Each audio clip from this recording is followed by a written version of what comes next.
एक बार की बात है। एक गांव में एक लड़का रहता था।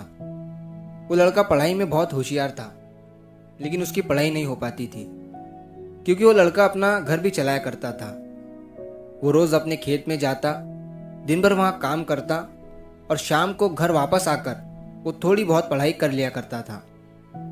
अब जब वो लड़का 12वीं क्लास में गया तो सभी गांव वालों को ये लग रहा था कि हमारे गांव से यही लड़का 12वीं में फर्स्ट आएगा, क्योंकि गांव वालों को भी पता था कि वो लड़का पढ़ाई में बहुत होशियार है।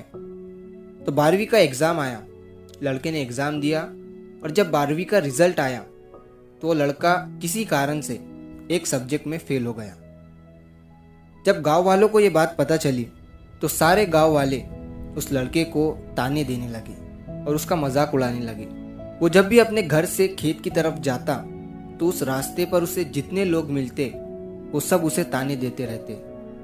अब वो लड़का लोगों के ताने सुनकर बहुत परेशान हो जाता है और ये बात वो अपने उस्ताद को बताता है कि उस्ताद जी, मैं जब भी अपने घर से खेत की तरफ जाता हूँ तो उस रास्ते पर जितने लोग मुझे मिलते हैं सब मेरा मजाक उड़ाते हैं। तो उसके उस्ताद ने उसे कहा कि तू ना एक काम कर, एक बड़ा सा लोटा ले और उस लोटे को पूरा ऊपर तक दूध से भर दे और जब तू उस रास्ते से गुजरे तो तू उस लोटे से दूध का एक बूंद भी नीचे गिरने मत देना।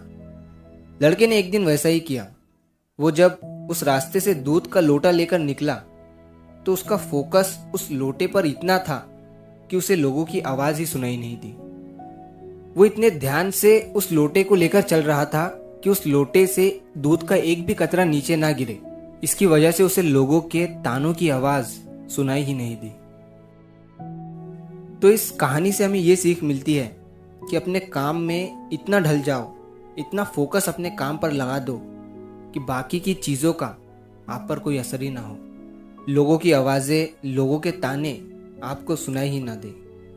जैसे एक कैमरा होता है जो सिर्फ अपने सब्जेक्ट पर फोकस करता है, बाकी सारी चीज़ों को वो ब्लर कर देता है। तो बस आपको भी उसी तरह अपने काम पर, अपने टारगेट पर फोकस करना है, बाकी चीज़ें तो अपने आप ही ब्लर हो जाएंगी। तो अगर आप इस कहानी को और भी लोगों तक पहुंचाना चाहते हो तो इस वीडियो को लाइक करिए ताकि YouTube इस वीडियो को और भी लोगों तक पहुंचाए। और अगर कहानी अच्छी लगी हो तो हमारे चैनल को सब्सक्राइब ज़रूर करिए। मिलता हूँ मैं अगली बार इसी तरह की कहानी के साथ। तो सब्र करो, शुक्र करो और ज़िंदगी में आगे बढ़ो।